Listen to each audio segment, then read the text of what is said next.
left. So, like, through special permission, same thing with Mick as well. He's got special permission. So I'm sure, if Lewis Hamilton asks for something, they'll give it to him. But, yeah. Does that mean Team LH becomes Team LHL? Yeah. Because I'm looking at it's Lava Lestier. That's it. I might have said that wrong, but I'm just reading it now on Sky. Well, yeah, something like that. Nice, sweet though. Well. Yeah, good for him. No, that is cool actually. Yeah. If that's what he wants to be called at the end of the day, that's what he wants to be called. I've literally not heard about that. I think we'll be forgiven for not doing that straight away. Feel free to give it a mention though, if you wish. No, I don't want to out myself as not being able to pronounce that, to be honest. That's fair enough. Right, I think we're being live streamed. So hello everybody on the live stream. Just getting the description and everything into the video. So we'll just do that and then we'll get going.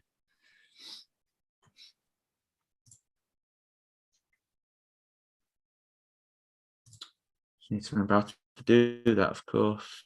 We're live. Sorry guys, it's been a while. I've sort of showing a bit. There it is. Good point. I've not done one in a while. No pressure, lads.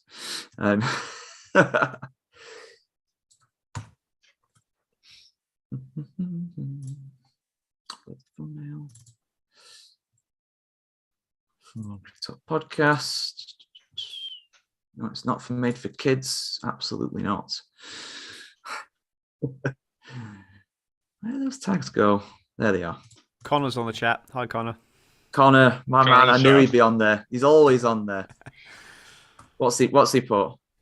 Just saying hi, lads. Hello, Connor.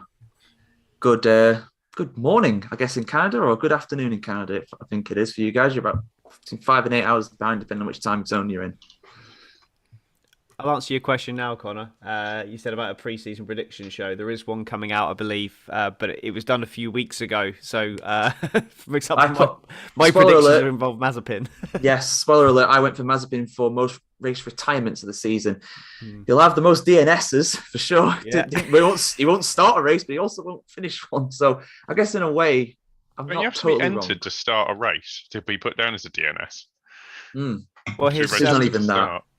Well, Mazepin's been cancelled. It's official. His 2022 season lasted longer than Tom Brady's retirement. So.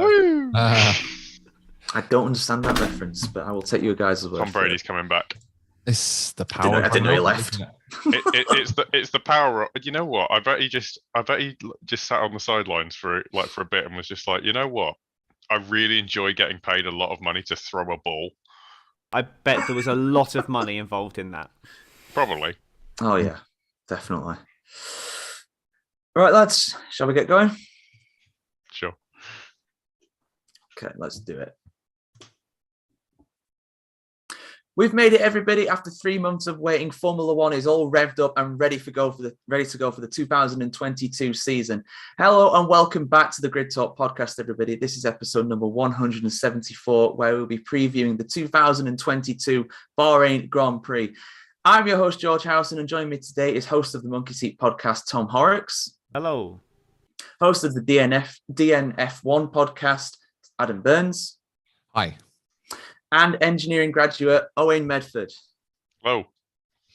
So, lads, let's start with the drivers' champions from last year, Red Bull Racing. Tom, they have the fastest time in testing. Last year in Bahrain, I would say they had the fastest car as well. But are they the favourites going into this round? Because there's a few teams, most notably Ferrari, that have kind of joined the fray at the top of Formula One, going off the testing times we've seen over the last week or so. Well, I think Ferrari have definitely maintained their position as testing champions once again, but they seem to have done that pretty much every year since I've been watching Formula One. Certainly in the turbo hybrid era, they seem to be the team that push forward, barring maybe 2014, and always seem to be every year the Tifosi are saying, yes, well, it's Ferrari's year this year, and it never seems to be, or certainly not in the last decade anyway. So it's definitely been promising for Ferrari, but I do think that Red Bull have really laid down a gauntlet on the last day with what they produced.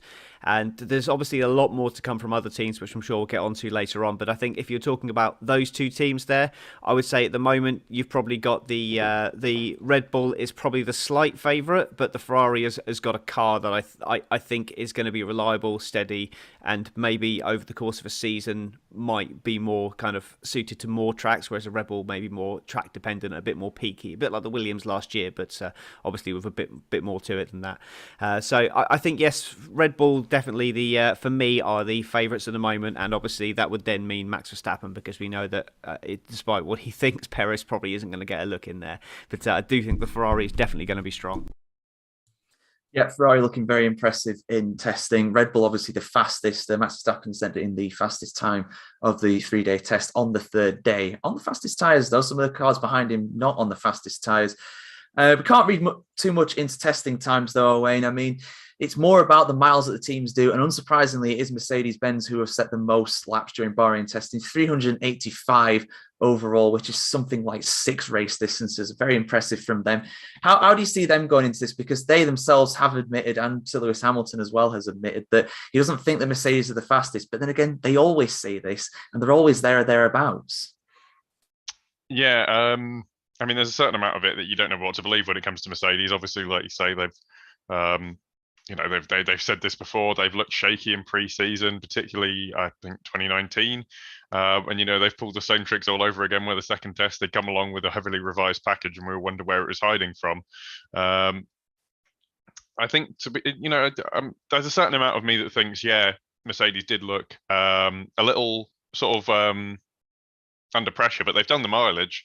They've not had any real reliability issues to speak of. I think they're one of the only teams not to have really had that many issues at all. Not even a spin or anything like that I saw. And it's one of those things where I think Mercedes, they may be they're sort of worried about it now, or you look at the test now and they're not doing so well. And obviously, it's not a huge amount of time between this test and the race, obviously, at the end of this week. But there's a certain amount of it for me that thinks, as much as they've got the porpoising issues, and eyewitness accounts a couple of let's say, a couple of weeks ago now, said that they were probably one of the worst affected, and they did have what looked to me like a reinforced floor and things like that to try and mitigate that. But they are Mercedes AMG Formula One team. They're the people who have won constructors championships 8 times on the trot, even up against people like Red Bull and Ferrari when they brought the fight to them. They know how to win championships, and you can bet yourself that the people in Brackley, they know what they're doing, and they'll probably sort of prove us wrong for believing what they say right now, where they don't feel like they're on top of the car. And even if it was true, they'll get on top of the car, they'll understand it, and at a certain point in the season, they say that they're far from a race win. But I don't think we can read too much into that, bearing in mind they always seem to be far away from a race win, and at some point they will get one. Yeah, it's not necessarily just about having the fastest car. It's about using the car as best as possible through strategy, through the drivers and everything. And Mercedes has shown that. I mean, they've won the Constructors' Championship 8 times in a row, which is miles ahead of anybody else. They're going for a 9th this season. Sir Lewis Hamilton, of course, going for his 8th title this season as well. He'll be extremely fired up with how last season ended for him. But speaking of fired up, I mean, I've mentioned them before just now. I mean, I'm interested to get your thoughts on Ferrari, Adam. There's a lot of optimism around them. They've clocked up a lot of miles in testing. They've looked extremely fast at times for sure, despite potentially sandbagging. And with Charles Leclerc and Carlos Sainz in the car, could they challenge for the title this season? Is it a genuine possibility? Well, it's no secret that I'm a big Ferrari fan, George, so I certainly hope so. I've tried not to get too carried away by the hype and the talk from the paddock. But I think one thing we can all agree on, and I think a lot of people in the paddock in F1 can agree on, is that Ferrari do look fast. And the car itself, they've not really had any reliability issues or any issues really whatsoever that required any sort of major works throughout the 2 tests. They covered the most miles of anybody in both tests put together. And, until the final day, it did seem that Ferrari looked the favourite going into the Bahrain Grand Prix. It looks like Red Bull might have just pipped them to that, with Perez and Verstappen both setting some very quick times themselves and obviously doing some good long runs. But, traditionally people usually chuck in the usual caveats with Ferrari, saying that they tend to run a little bit less fuel than the likes of Mercedes and Red Bull during their test programs. And we can't really account for the power modes that they run. But with this brand new engine that they've been raving on a lot about, and a lot of people seem to think that it's, at the very minimum might have put them in that ballpark with Honda and Mercedes, or Red Bull Mercedes, if you like. Ferrari, it has been rumored that Ferrari have decided to run a bit more fuel than they traditionally do in their testing programs. Whether that's true or not, we'll have to wait and see. They seem to have dealt with the porpoising issue that they had in Catalonia, and seem to have, found some sort of a solution with the floor on that one. Whether that will continue in the race and other races, we'll have to wait and see. But right now, if I was a betting man, I'd probably still bet on Red Bull, like Tom mentioned earlier, to win the first race of the season. But Ferrari are definitely in a position where they can mount a challenge this season. And of course, where Mercedes fit into that as well, we'll have to wait and see. But right now, it's looking good for Ferrari at this point in time. Yeah, especially if you compare it to last year as well. I mean, I remember last year we were previewing the season, we were going over the pre-season testing, and Ferrari they didn't seem to really be anywhere. It seemed to be consistent, but not particularly quick.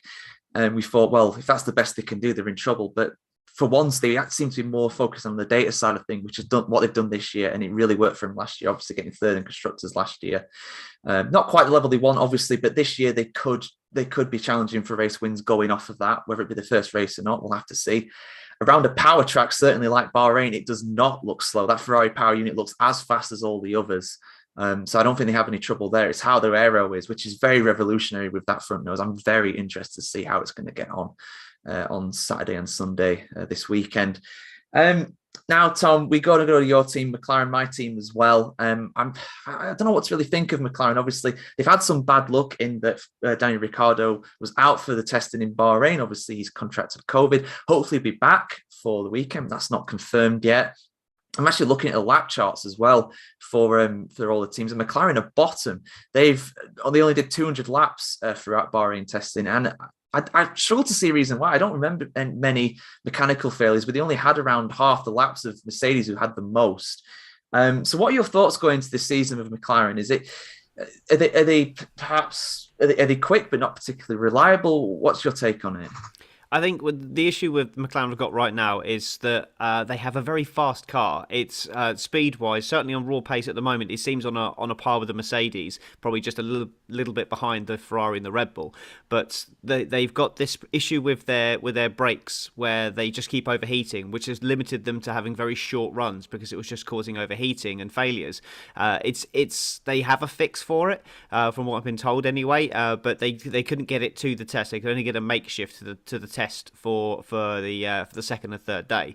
So that should, all things being equal, should hopefully be fixed by the race, or they certainly believe it will be fixed by the race. So that's problem one, hopefully done and dusted. It may well be a compromise which may affect their braking ability very slightly, but it will at least be a fix that's not going to make them fail to complete the race. Second problem is definitely the problem with Daniel Ricciardo. Even if he is fit, is he going to be 100%? Is he going to? He may feel fit, but is he going to give a negative test? We see, especially with the way things are going at the moment. I know friends that have been fine for a few weeks and keep constantly getting positive tests for COVID. So is he going to be allowed in the car even if he is fit? And even if he is in the car, it's like he's had hardly any preseason testing. He's had a day and a half in the car. So it's not ideal at all for Daniel. And the season when he needs to come out on a personal level for him, forgetting about the team, he needs to come out fighting this year from the very first lap, the very first race, and he's already handicapped. Barring a little bit of luck, I can't see him, even if he is in the car. It's going to be a slow start for him now, and it's going to be a bit of an uphill climb for the rest of the season. Given that Lando's going to have so much more time in that car, he's going to know that car inside and out. And I know he didn't get a lot of laps in, which has been problematic in itself. But equally, just the amount of physical time he spent in and around that car compared to Ricciardo, who's been in a hotel room in Bahrain for a week. It's certainly not ideal at all. So, but I do think the signs are good for McLaren. I don't think they're going to be in a position where they can challenge for race wins outright, which is a slight disappointment. I was hoping they would be in that position, but I do think you've got three teams that are going to be either ahead or with them, which means it's barring circumstances, some clever pit stops, a bit of luck, that's really going to be their only chance at winning race at the moment. But they are part of a big four. I think at the moment, no one else is with that top four at the moment, which, given it's supposed to be this massive rule shake-up, which is going to really change the order, it's a bit disappointing to see that maybe, the only difference we've got is Red Bull and Mercedes are switched around. It's just a bit of a disappointment for the for where we are, especially given that Red Bull pretty much had the best car last year anyway. They just didn't manage to convert it into a constructors' championship. So bit of a disappointment in that sense, really. But it's still looking great. But say from a McLaren point of view, I think it is looking good. It's looking rosy. But they've just got it's just a bit of a false start to the season. But hopefully it will come good around race 2 or 3. Yeah, it is not what it's not what Ricciardo needed, really. Obviously, last season he struggled a lot for the most part of the season. He needed to get off to a good start. Whether he'll even be in the first race is unknown. Interestingly, I don't think we mentioned that Oscar Piastri is the guy that will take his place if Ricciardo can't compete. Alpine have loaned him effectively to McLaren if they need to use him, which I think is cool. I think I'd like to see that. He's a guy who should be in a Formula One seat, and we may see it this weekend, even if it's only just for one race. So it's positive for him for sure. We'd love to see Ricciardo obviously in the car.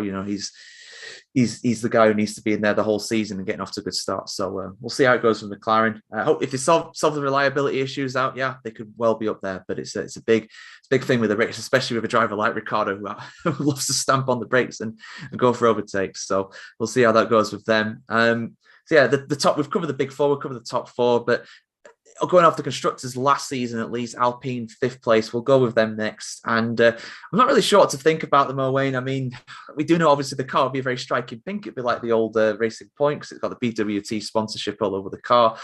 But aside from that, they're a bit of a mystery for me. I don't really know what to expect from them. They'll be hoping to be closer to the top than what they were before, challenging for podiums. Alonso will certainly be hoping for that. But is that a realistic aim going off what we've seen in testing? I find it hard to tell you, honestly, because they did a similar sort of, Alpine did a similar sort of lap count to Red Bull, Red Bull and more than Williams, and it's kind of, I don't know. I feel like they should be able to, given that they should have had more resources. They, more sort of wind tunnel time, more CFD time. They've obviously should have a fully fulfilled budget by the big wigs at Renault. You think that maybe that you think they'd sort of storm it. They're in a perfect position to where bearing in mind where they finished in the championship. The only thing that maybe would be holding them back would be that Renault power unit and the kind of staff that they can have. I don't really know what to make of it. As far as I can tell, they didn't have any sort of, they had the odd reliability issue here and there, particularly when it came to with the fire in the fire in Barcelona. But at the Bahrain test, as far as I'm aware, it was business as usual. They just didn't seem to get that many laps in, and I think that's kind of where obviously you need to get laps in to understand the problems with your car, and they just don't sort of have that many. Obviously, they've got the fourth most of everyone. To put it in perspective, they've only got 60 more than Haas, and Haas only got and Haas got an hour less running than everyone else, and was setting the fastest times in the coolest part of the day. So I think there's a certain amount of it that's they're in doubt for me. I've not seen anything that's sort of set the world alight times wise. I know we can't read too much into it. I mean, they got a 1:32, which is fine. A similar sort of pace to the Ferraris. I guess it just comes down to what sort of fuel loads they're running and what they feel able to do. I think the real question is it's sort of up in the air, but you'd say that given the aces in the cap that they should have, as much as I'm in doubt, I'm sort of holding a sort of in my back pocket a bit of hope for them. I think they probably can challenge for stuff, if not immediately though. Yeah, they're a difficult team to read for sure. It wouldn't surprise me if they were going particularly low on the fuel, but it also wouldn't surprise me if they're a lot more solid than last year. It's their big aim. They put a lot of effort into this car, as have all the teams, obviously, but they put a lot of effort into this car. So we'll see how that ends up for them. As we've just gone through the 5th place team in last year's constructors, I will mention that if you guys give us a 5-star review on iTunes, you get a shout out at the start of the show, and also give us a 5-star review on Spotify as well. won't give you a shout out for it because you can't leave your name, but we could, we appreciate it, that, and it helps us in the rankings and everything. We've been going great guns. Like I was saying last year, we're going great guns on Spotify. It's been fantastic to watch. So thank you all for your support, honestly. And if you want to support the show some more as well, you can go to our store on F1 Chronicle /store and get some t-shirts like the one I'm wearing. You get a glass like the one I've got here. We're going to mug or any of that good stuff on there. So just check it out for that. And yeah, so we'll move on to AlphaTauri. They were sixth in last year's constructors. The main takeaway I've seen from AlphaTauri, Adam, was how bad the porpoising was on the car. Pierre Gasly looked like he was getting the ride of his life, bless him, on day one. But they were quick. They didn't set the fastest time on day one, slid down the order as it went. Now, how do you see them getting on this year? Because they could have got fifth last year. They had a genuinely really fast car. But I think the biggest question mark is more over their second driver. Yeah, very much so. And yeah, absolutely. With the porpoising issues, AlphaTauri seemed to struggle more than most with that one. I certainly hope Pierre Gasly had some good ibuprofen on standby after he came back into the pits on his long runs. But it's an interesting one with AlphaTauri. I don't think I saw anything from them that stood out to me as an eyebrow raiser or say, wow, this car looks really, really fast. It could potentially challenge some of the bigger teams in the same way that it did last season. And you're absolutely right, George. They should have finished fifth in the Constructors' Championship. They had a car that could, on some circuits, not only challenge Ferrari and McLaren, but beat them on their day. They looked like they were really up there, especially in Pierre Gasly's hands. That being said, there wasn't really any major issues for them other than the porpoising issue, which obviously is more of a performance thing than a reliability issue. But obviously in a cost cap area, you want to avoid the damage that porpoising could cause to the floors potentially, as it did in Catalonia. So they will need to address that.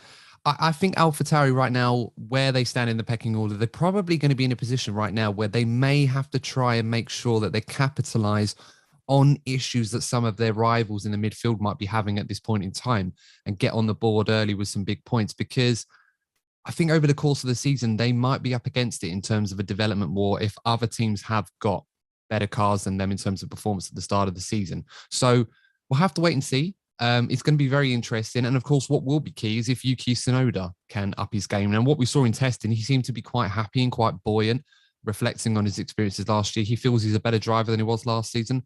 I certainly hope for his sake and for AlphaTauri that is the case, because they will be under pressure. But so far, I think they'll be relatively happy, but they'll be looking to try and take the opportunities early, because I think those will be the best ones for them this season compared to their midfield rivals.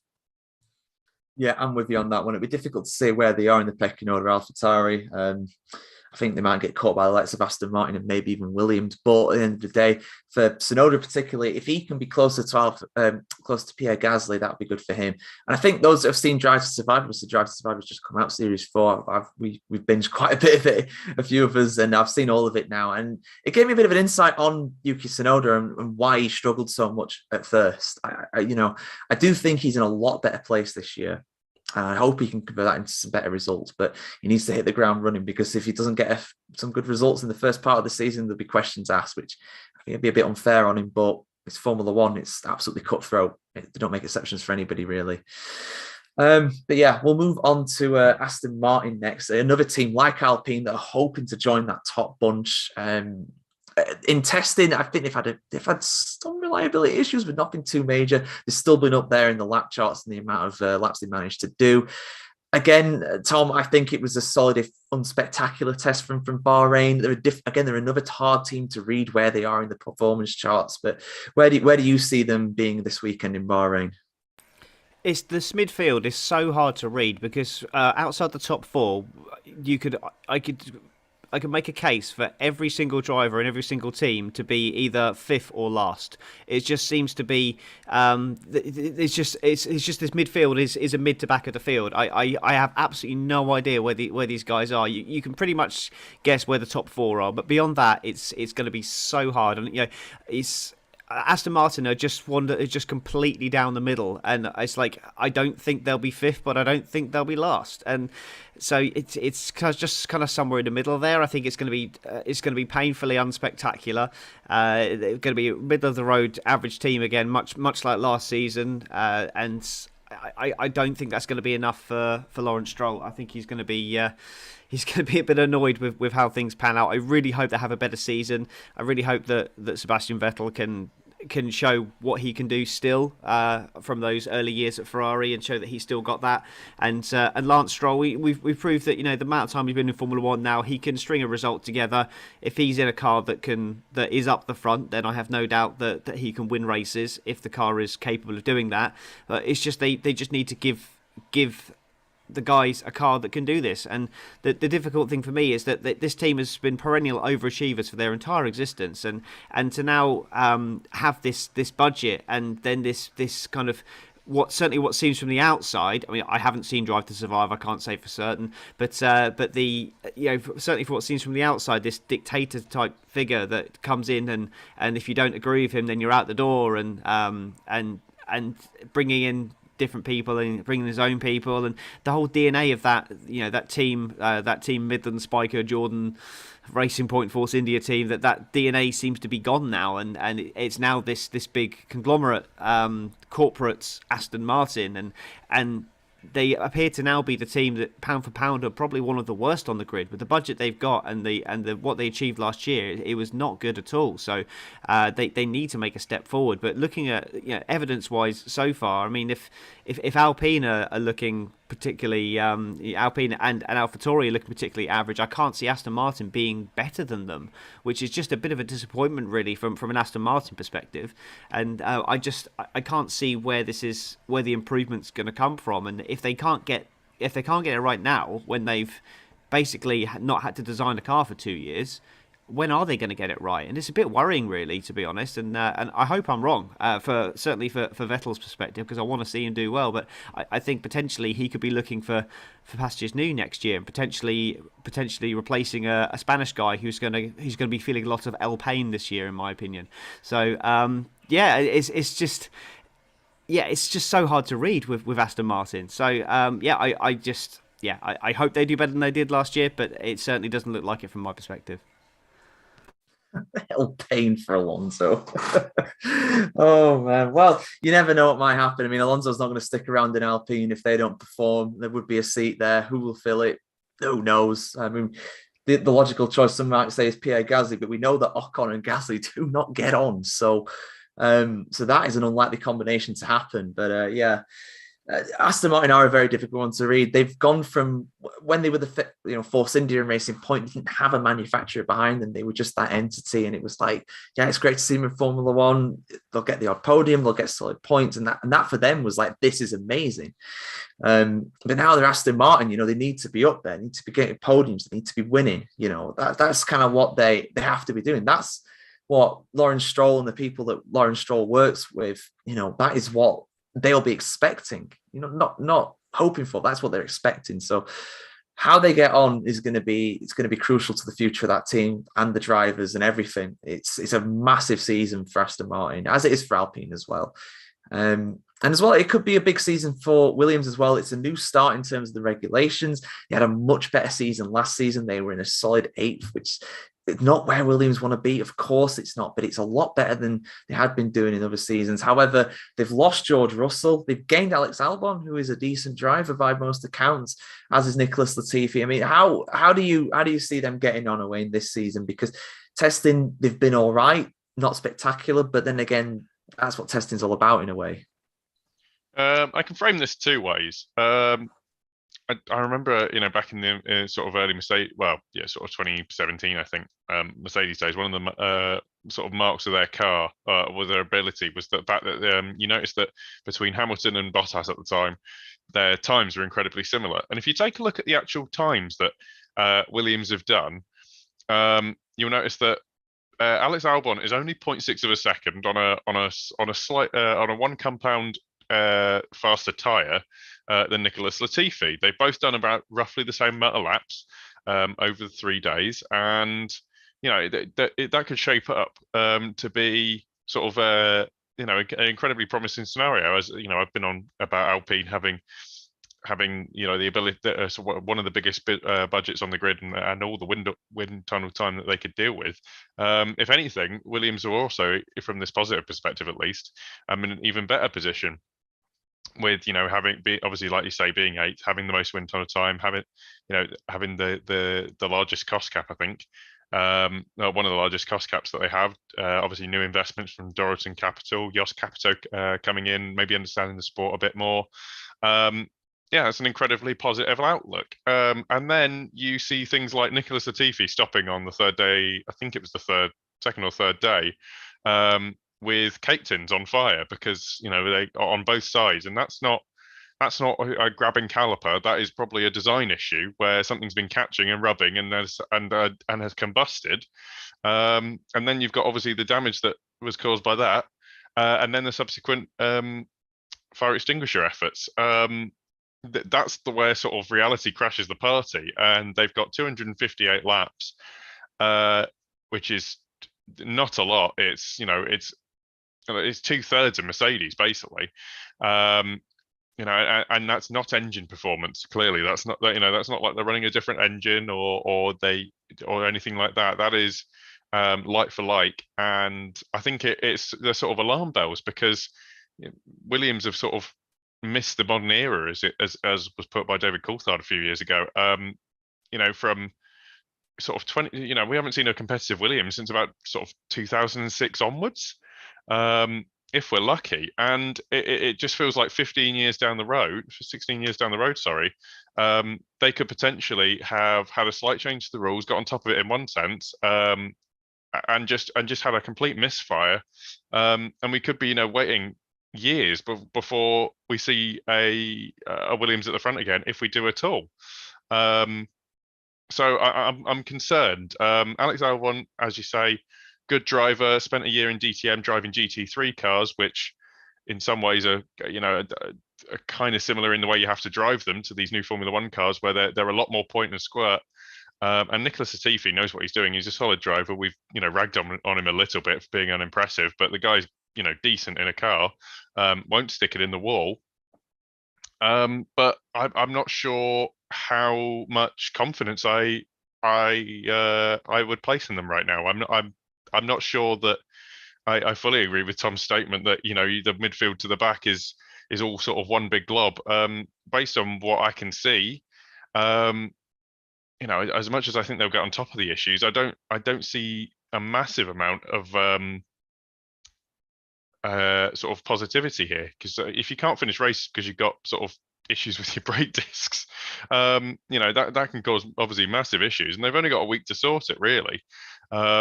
Obviously that will go right to the priority, but I think that there's some promise there, but also there's some real pitfalls that Williams could yet fall into. Williams and McLaren struggling with the brakes around circuit like Bahrain as well, where brakes are extremely important. It's one of the hardest circuits of the year on brakes. Got 4 massive braking zones, I think, as well. So it's gonna be interesting to see how they get on. I'm hopeful. I'm hoping that they'll be better, but I think the lack of George Russell will hurt them, because obviously that kid's unbelievable. I'm so glad he's in Mercedes, obviously, but Williams will be gutted at that. No disrespect to Alex Albon, like I said, he's a good driver, but he's not on George Russell's levels. Not many drivers are on the grid, in my opinion. But we'll move on to Alfa Romeo next, and I was actually quite surprised to see they're up there in terms of laps. They're 5th in terms of laps at Bahrain, but not that far behind Mercedes, only about 40 laps or so behind them. So in terms of that, it's quite good, Adam. We have seen some problems from the Alfa Romeo. I think Bottas had an oil leak at the end of one of the morning sessions when they were doing that practice start, which was a bit, I don't know if it's funny or just a bit tragic, really, for the guy. He doesn't seem to get a break in that regard. But yeah, 2 new drivers at Alfa Romeo. We've seen the car. It looks nice. In terms of performance, though, what can we expect? Because obviously they got a rookie in the car as well in the form of Guan Yu Zhou. Well, they had a difficult first test in Barcelona. They didn't get a lot of laps in. I think they might have done the least, or Haas, one of the two. But this was much smoother for Alfa Romeo. I think if you looked at the mileage, they'll be very, very happy with the performance of their car. As you mentioned, George, they had a few reliability issues with Bottas. I think he had to stop twice with hydraulic issues or something like that. But overall, I think it's fair to say that Alfa Romeo look like they've got on top of the majority of the issues that they had at Barcelona. In terms of the outright pace, I think Bottas's fastest time, I think, was only half a second off of Charles Leclerc. I mean, if you looked at that without any caveats or anything else, I think Alfa Romeo would be delighted to only be half a second slower than the Ferrari going into the Bahrain Grand Prix, albeit But with Alfa Romeo, they tend to be the team that tends to exaggerate the performance a little bit more than everybody else in terms of how close they run to their true performance. So we kind of have to take that with a pinch of salt and rain on their parade a little bit. I would be surprised if Alfa Romeo turn up to Bahrain at the very back of the field. I think they've certainly got closer to this midfield battle with the cluster of midfield cars that we've seen. Again, where they fit into all that in terms of the outright pecking order, it's hard to say. But I think overall they've definitely made some progress in this next test. And I think they'll be quite positive going into the first race of the season with what they got. Yeah, they're an interesting one, Alfa Romeo. Looking at the evidence, you'd say they've definitely improved a lot since Barcelona. The reliability of the car is a lot better. It's just like somebody has to be last. It's a reality. There's 10 teams in the championship. Somebody has to be last. And it's very hard to pick who will be that. Alfa Romeo being one of the favourites. I've heard that some people saying, yeah, they are going to be the worst team, but it's hard to pick at the end of the day. And in Valtteri Bottas as well, they do have a good driver, especially at that kind of level. I know we've obviously given the guy some crap, giving him some insults basically for some of his performances in Mercedes, but in a midfield car like that, like we saw in Matt Williams as well, I think he'd feel a lot more home. It's a new start for him there. I do think he'll get off to a good start there, but we'll see how it goes. So we've mentioned 9 of the 10 teams. Last one is Haas, who I don't know if you've mentioned, but they do have a new old driver in a way. They brought back Kevin Magnussen to replace Nikita Mazepin. Obviously, it's been a very tumultuous, very turbulent. That's the word I'm looking for. Yeah, a very turbulent pre-season. From they've lost the title sponsor, they've lost one of the drivers, they've replaced one of the drivers now. But how do you see them getting on, Tom? They've had all of 2021 to develop the car. In theory, they should be a lot better than what they were last year, but it's a hard one to read for them. Saying that, though, Mick Schumacher, he did get the second fastest time in testing, which I know obviously you can't read too much into it, but it's got to count for something. Yeah, absolutely. You can't read into it. You're absolutely right. And given that he set that, obviously, when there was no traffic, the track conditions were at the absolute best they were going to be. The same thing with Kevin Magnussen's quickest time as well. So absolutely can't read into that. But I am actually very excited about Haas this year and what they're going to bring to the table. They, for the first time in a few years, well, certainly since not the same as last year, as they do not have the worst driver lineup on the grid. They have a better lineup than at least one, potentially two teams. I think their lineup is stronger than Williams, for example, in my opinion. But I just think that they've definitely got more opportunity to come forward this year. The whole team as well seems to be on a much happier place. The toxic influences are now been ejected from the team, obviously in very difficult and depressing circumstances. But the positive to come out of that is that this team is now fresh and away from those toxic influences, and they have a guy back that they never wanted to let go in the first place in Kevin Magnussen. I'm sure if they'd have had their way, they'd have got Grosjean back as well, but I think he's having too much of a good time in America. I don't think he would have left even if they'd have asked him. But getting Kevin Magnussen back is absolutely brilliant. I never considered it myself as an option. I know he was tied into other contracts, but they were certainly contracts that could have been got out of, and given that they've now got Ferrari personnel, like they have their own area in Maranello that they're working out of, and they have ex-Ferrari personnel that have been deemed surplus to requirement due to the budget cap and everything. They've obviously been moved sideways into Haas, and it wouldn't surprise me at all if there was some conversations between former work colleagues, should we say, without exchange of information. Certainly some philosophy conversation may happen at times. I think it's in Ferrari's best interest for Haas to be competitive if they want to get a good gauge on how Mick Schumacher is as a driver and whether he's a viable option if things go south between Leclerc and Sainz. They need to do that this season, and now being alongside Kevin Magnussen, that is an absolutely fantastic yardstick for them. I don't think they're going to be up there getting podiums for the by any stretch of the imagination, but I do think they are in that clump, and they are in a position where they are going to be getting points. And they are going to be competing for points. And I completely get what you were saying, Owen. You're allowed to have a different opinion about Williams. And I understand that. I just think that they have pace now, but Haas have that pace as well. So Williams may well end up being last. And I don't think Haas are going to be last, which is great. I mean, we we didn't expect them to be last in 2020. I know they weren't, but we didn't expect them to be at the back in 2020, and they really, really were. And they were right back there with Williams, and then haven't developed from that point on. So with 2 years budget behind them, a fresh start, back to the getting Kevin Magnussen back in, lots of new employees, new regulations set.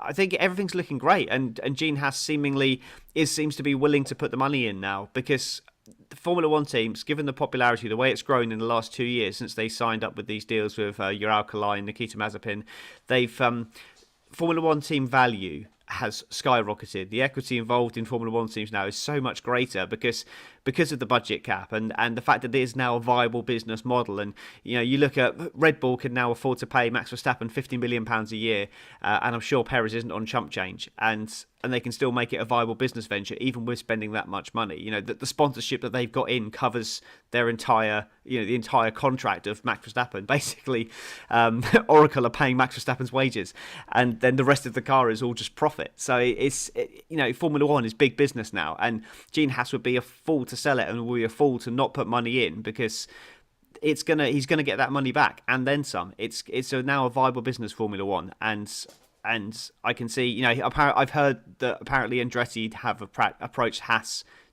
at least twice in the past and made an offer for the team, and Gene has told them where to stick it. So it shows that he's committed, which is great, because I want to see, basically I want to see 24 cars on the grid. I don't think it's going to happen anytime soon, but it's good to see that Haas are now they're going to have a purpose, and the same, my favourite team from last year, Alfa Romeo, they've now got a purpose as well, and it's great that we actually have these teams that now are fighting for something. And I just and so Haas, this is the most excited I've been about Haas in a long time, probably since the Australian Grand Prix when they had the two cars in the points and then they lost them in the pit stops. That's the last time I was that excited about Haas. So I'm actually looking forward to seeing how Haas go this year. So yes, I'm going to go for points in Bahrain for Haas. That's how confident I am for them. That could be considered a bold prediction. That we'll get into those very soon.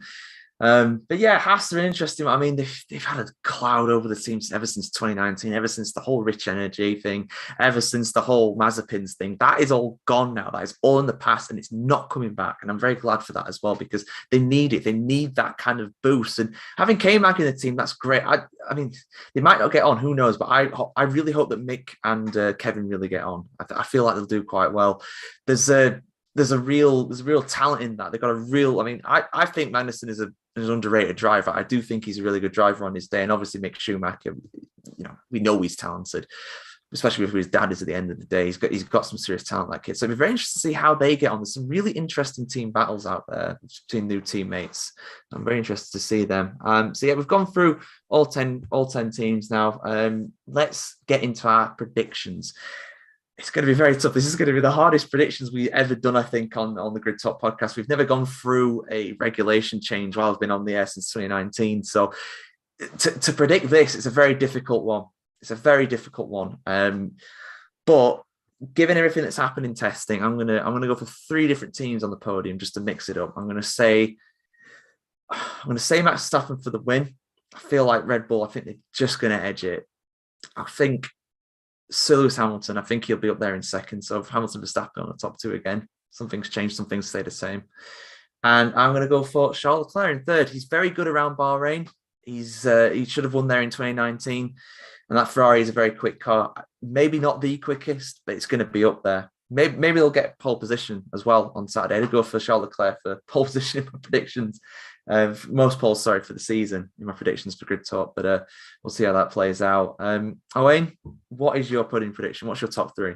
I should have brought a hat up here so I could just pull numbers out of it, and then would have been better sorted with that. Honestly, I have no idea. I can't. I do agree with Tom. Actually, I was quite sad that I didn't get a chance to talk about Haas, because I think they've accidentally locked themselves into the position of the season for where they're at.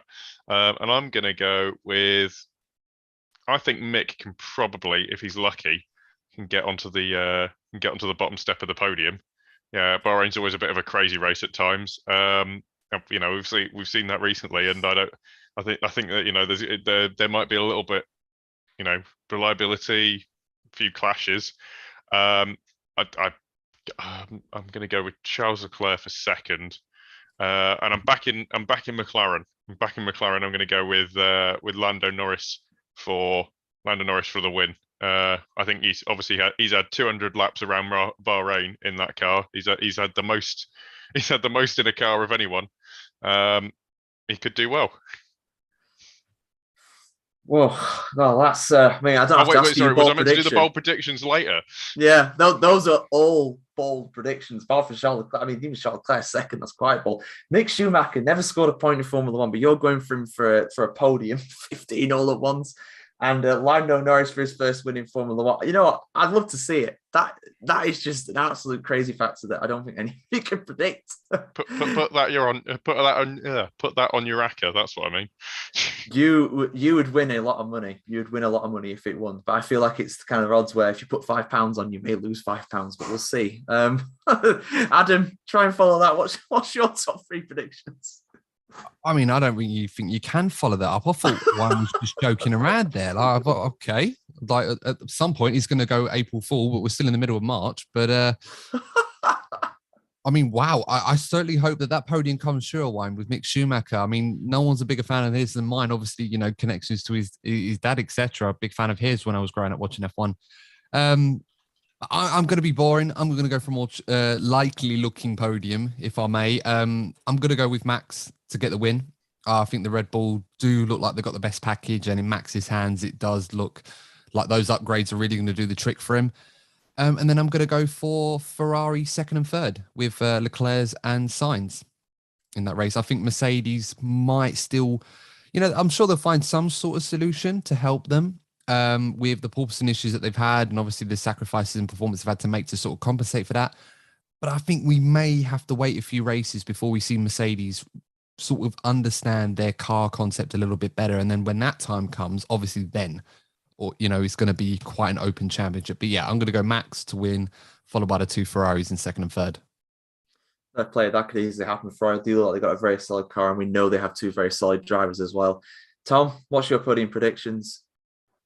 Oh, well, I think Red Bull will have the quickest car, so I think it'll probably be Verstappen on pole. But I just got this feeling that something's going to happen, and it's going to be a big fireworks on the first race, and something's going to happen straight away. It's going to just throw everything up in the air, and I'm going to go for a Charles Leclerc victory. And I don't think Verstappen's going to be on the podium. I think something's going to happen. There's going to be a coming together, or there's going to be some kind of safety car thing that's good, and then everyone's going to call conspiracy theory. This is FIA trying to level the score from last year or whatever. Something's going to happen, which is going to put Verstappen back in the pack or out of the race. So I'm going to go for a Charles Leclerc victory from an unlikely third on the grid or something like that. And then it's difficult. I think probably Perez on the podium, maybe third place with cheeky Lando Norris in second place. There we go. That's more out of hope than expectation, to be honest. But yeah, it's I'll go with that. I'll go Leclerc, Lando, Perez.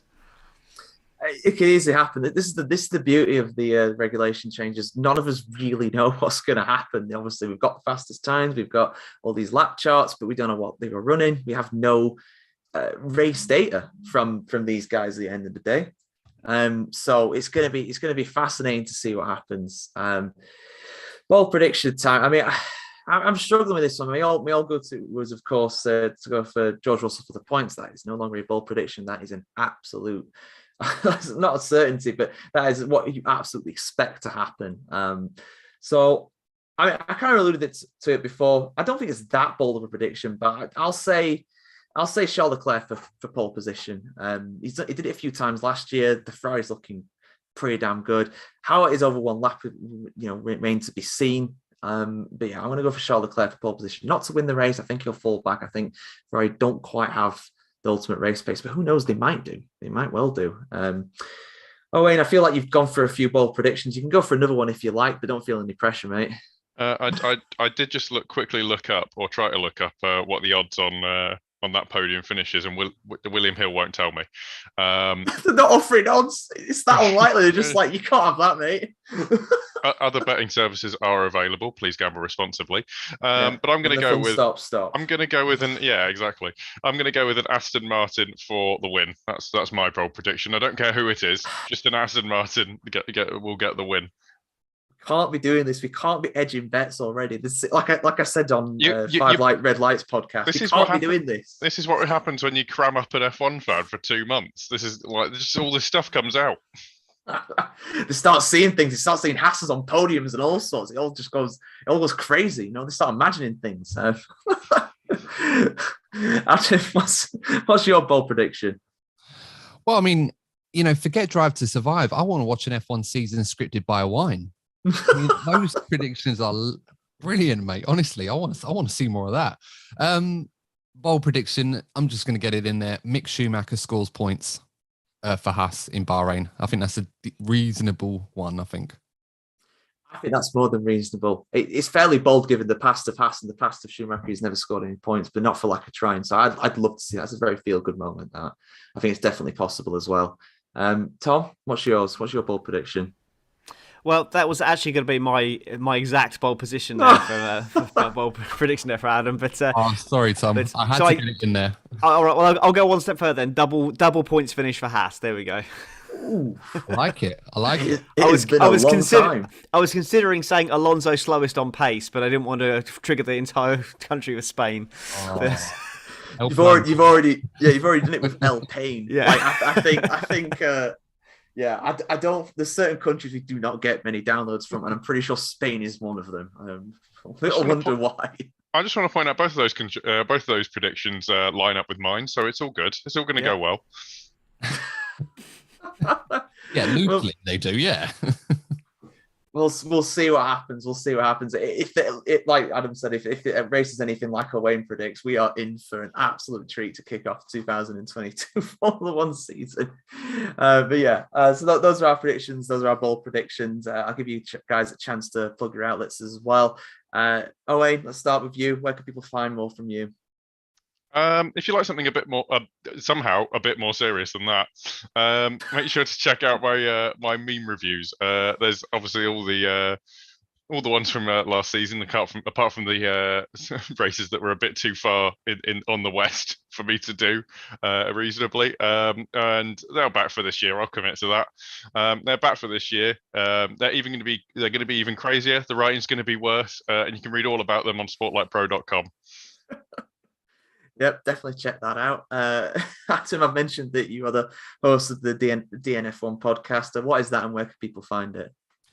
So similar to Grid Talk, DNF1 podcast, we talk all the talking points in Formula One. We review and preview the races, and you can find us on the DNF1 YouTube channel. Just type in DNF1, you'll find us. We've got our Bahrain preview coming out tomorrow, which of course, similar to this episode, we'll be talking about testing, and we've got a pretty exciting guest on that episode. So if you want to find out who that is, you'll have to tune in and check it out. That's going live tomorrow. Sounds good. Yeah, I've been on that podcast. It's a great show. And another great show as well is the Monkey Seat podcast, which Tom hosts as well. Yeah, you can catch me and Carl on the Monkey Seat. We're just a bit more casual, laid back version of what you guys are doing here, and we just sit back and have a laugh about Formula One basically, and don't take ourselves too seriously. And also doing stuff for Grid Talk, doing the fireside chat series as well. We also have an exciting guest on Wednesday coming up, which I don't know if I'm allowed to say who it is. I'll just say it anyway. You can always cut it out in post in the live audience and get it as a scoop. We've got Richard Reddy from Missed Apex on Wednesday, which is really cool, and that's a really fun chat. So go tune into that. Yeah, absolutely. I was going to mention about that as well. We do have the Fireside series going. Tom usually hosts that. I've hosted one as well. We interview guys that are interested basically about Formula One. And also we will have another Fireside as well. I don't know if it'll be a Fireside or a regular episode, but it'll be our 2022 season predictions. That'll be coming out. That'll be coming out on Thursday. I actually have down that it'll be that episode that you mentioned, Tom, will be out tomorrow. So by the time this goes on the outlets and stuff, it will probably be out pretty soon after that. So yeah, busy schedule for sure. And we'll be back on Saturday as well to do qualifying. We're doing the same format as last season. We'll be doing reactions to the events about an hour or so after they actually conclude. So for the race, for qualifying, we'll be there on Saturday at 5 p.m. The race a little bit later on Sunday, I believe it'll be. We'll get all the details to you guys as well. And if you want to check us out on our outlets as well, obviously we do live stream these episodes on YouTube. Normally, just go to F1 Grid Talk on YouTube, you'll be able to find us. We also are available on Spotify, Apple Music, Amazon, Verbal, Omni Studio, Pocket Cast, and the F1 Chronicle website. Just search for F1 Grid Talk and all those where you can check out our back catalogue of over 170 episodes. We're going to hit 200 comfortably this year. We've got a lot planned for this year. It's going to be a big year for us. Hopefully a big year for Formula One as well. And we'll see you very soon. Thank you, lads, for joining us. I really do appreciate it as always. No worries. No Thanks for problem. having us. Yeah, and we will see you on Saturday for the regular show coming back. We'll be reviewing Bahrain qualifying. Will we have a better idea of where the cars will be by then? Probably, but it's going to be an exciting race for sure on Sunday for Bahrain. So yeah, see you for the next one. Goodbye. There we go. God, I've missed doing these. I do enjoy them. It's just finding the time. Why won't it tell me the damn odds? Because Owain, they're not accepting that bet, mate. It's just too unlikely. It doesn't even let you do multiples. I'm just like Mick Schumacher 66 to 1. Lando Norris is 6 to 1 for the wit, like to get on a podium. It won't even, it's just podium finish. It won't even let you to pick the positions. Just won't do it. And they're still recovering payouts from Monza in 2020. And that podium is like, no, we're not taking that risk again. Oh God. Right, so so I'm just looking through the comments now. I've had a few comments on here on the live chat. Thank you very much. Quite a few from Connor to start. We did mention about predictions. Not really foresight at that point for me. Now it's 5-sight. Yeah, I mean, we did record those predictions a while ago, or literally some of them are already wrong. Let's not talk about the ones that I didn't do. Yeah, Wayne. It's like, oh yeah, I'll send them to you soon. I was busy. Let me down, mate. Honestly, I was busy being cultured and looking at art. Absolute part-time. While you're going through the questions there, I was just having a look to see if I could find a picture online of Michael Schumacher and Jan Magnussen together to just kind of obviously because of the Mick Schumacher, Kevin Magnussen. I could back in the day in sports cars. but I couldn't find one. But what I did find is a picture of Jan Magnussen on his debut. Now, tell me who you think he looks like. Kevin. I will. Is it Kevin Magnussen? He looks bang like him. He looks like Max Verstappen. Are we sure that Max Verstappen is Jos Verstappen's son? I was going to say, what are you suggesting? Yeah, we're not insinuating anything for legal reasons. Yeah, I hadn't seen him I haven't seen him when he had hair. So him with hair looks just like Max Verstappen. That just really shocked me when I saw that. I want to know what he's pointing at, trying to tell Mark Blundell something down the road. Yeah. That's the way you go. Not that way. That way. You turn left, not right. Yeah. Oh God. I did see in testing. I think Verstappen was ahead of Schumacher when they were showing the timesheets, and I thought, oh, Benetton won too. Yeah. Oh yeah. So Connor Walker's going for a Ferrari 1-2. Connor, I'm kind of gathering that you're probably a Ferrari fan. You're not alone on this podcast with that sentiment. Ivan Idanio, I've probably said that wrong. I do apologize if I have. He's edged his bets as well. He's gone for a Ferrari 1-3 with Red Bull in second, not said the drivers, but he's gone for his bold prediction of Mercedes 1-2. Huh? You're edging your bets, man. You're edging your bets. Well, this is the first year since 2014 that you're saying a Mercedes 1-2 is a bold prediction for the opening race. Realistically, it's not a bold prediction, but it's not like it's not an easy one given what we've seen. I wouldn't say that's particularly likely. It's possible, of course. You never know what Mercedes are doing. They love sandbag, and even if they don't have side pods. What was the old poem that you used to hear every year? Roses are red, violets are blue. Ferraris look quick. Mercedes 1-2. That's 2019 in a nutshell. Yeah, that's every year. It's very true. Jared Bradley's asking why I couldn't do a three-way multiple into the betting. It won't let me. It literally won't do multiples. It's just three singles stacked on top of each other. That's all it'll do. That's probably that's a euphemism. Is it just a betting firm though, Owain, or is it all of them? Sorry, what? Is it just that particular betting firm, or is it all of them? I don't know. I'll be honest. I only want to set up an account with one betting firm. It was too much work the first time, and I don't want to do it with all the others. So that is just William Hill. Yeah, you don't want to diversify your portfolio on that one. I think it's probably sensible. Yeah. He seems to be the trade with some of these hedging bets going on here. It's like the race will be won by a driver in a car. Not sure which one. There you go. Jared Bradley's put a few comments in. Thank you, Jared. I think I've seen you on a few times before. He's put Matt Damon in the comments. I'm guessing that's in response to the picture of Jan Magnussen. I can kind of see what he means. Yeah. Do you mind getting that back up again? So I reckon that's he does look like him. Let's have a look. Hang on, where is it? Let's have a look. I've closed the picture. Is it a conspiracy So theory? you can't have Matt Damon in a motor racing film. That would preclude Le Mans '66 being in the same universe. Carol Shelby. I can see that. Yeah, I can see that. Oh yeah. Oh, I've just watched Dogma the other day as well, and that looks like a young Matt Damon, like of all of them, as if there's a different version for each time. He does. Christ, it's Jason Bourne. Yeah. I was going to say in that universe, Ben Affleck's like he's not looking so good. Yeah, Ben Affleck. Oh yeah. Who is that behind him? I can't recognise him. Well, it's Mark Blundell next to him, and it looks like Mika Hakkinen. It looks like Mika Hakkinen behind him on the pit wall, but I don't think it is because I think that was when Hakkinen was out injured. Yeah, I think that's another blonde. That's another blonde guy in a McLaren. I was going to say, is this from Formula One? I don't know. It must be. Oh, yeah, it's his debut with McLaren. See, the thing is, I don't know too much about that era, so I was just thinking, but I thought Jan Magnussen only drives Porsches. Not Porsches, sorry, Corvettes. God, no, he did. He replaced Hakkinen when he broke his legs in was it in Adelaide? Yeah. At the end of the season, he replaced him for one race. I think it was just one race. But yeah, and then he raced for Stewart and one or two other teams as well. I can't remember. Yeah, I'll tell you what. I really think Haas has accidentally locked themselves into the position of the century where they can probably get themselves up to a decent amount of budget. They've lost all their problematic people, based on at least what I've seen in Drive to Survive, well, and all the other stuff. They've got Kevin Magnussen, who's a decent driver and has been racing in prototypes for a year, and obviously knows his way around a car, can develop a car as well, has experience at McLaren. Let's not forget. And then you've got Mick Schumacher, who always gets better in his second season, apparently. And even if he didn't, apparently the sort of the more rudimentary setup of these newer Formula One cars is similar to the F2 stuff with the 18-inch wheels, which he's used to anyway.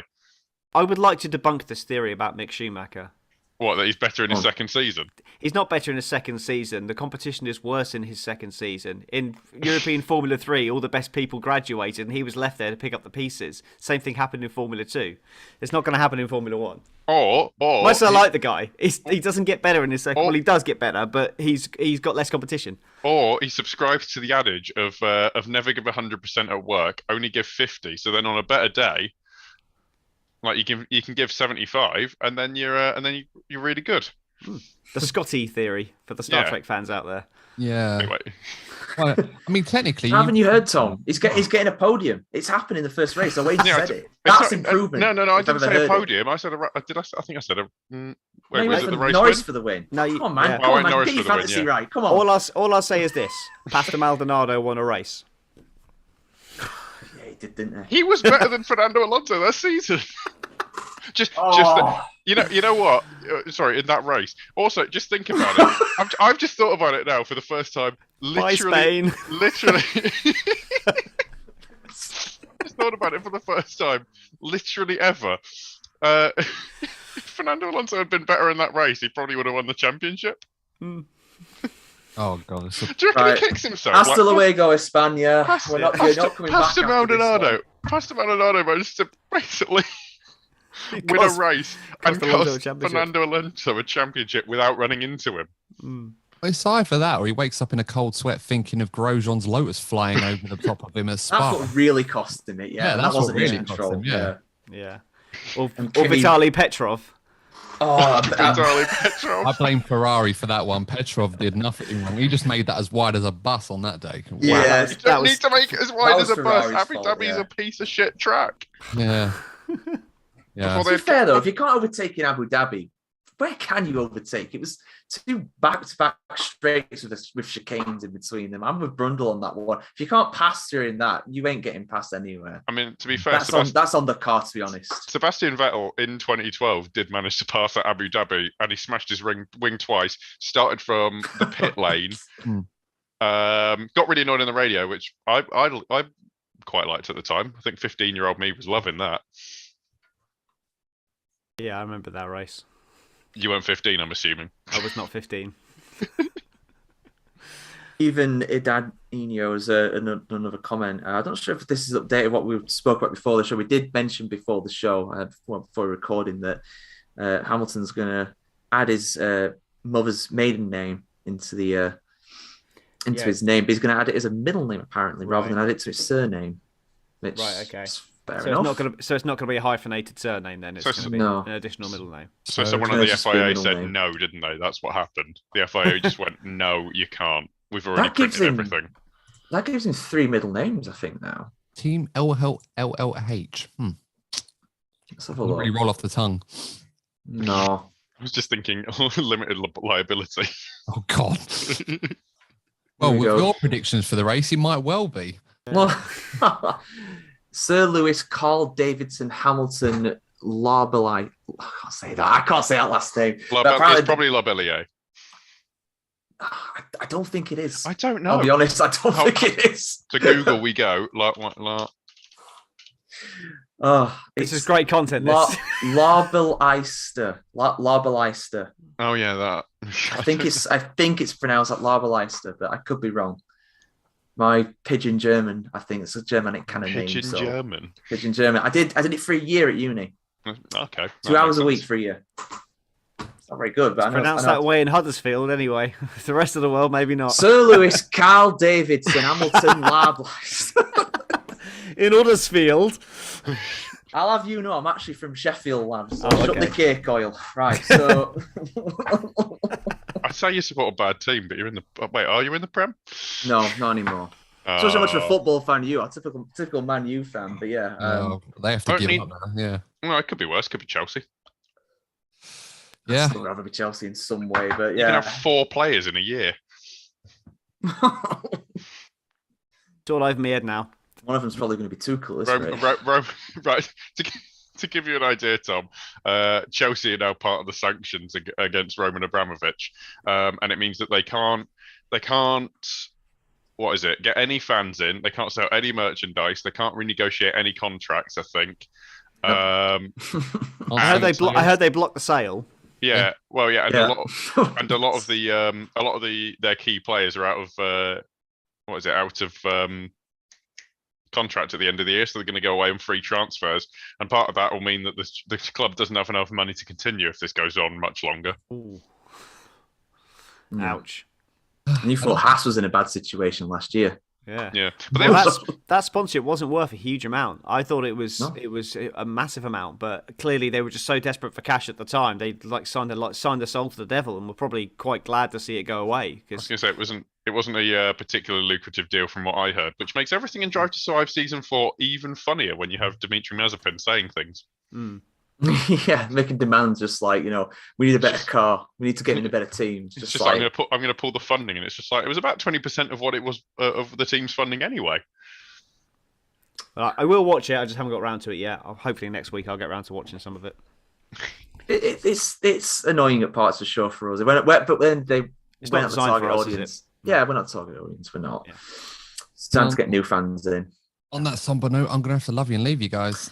Lovely. Yeah, I think we should do the same. Yeah. But yeah, thank you to everybody who's commented on the live stream.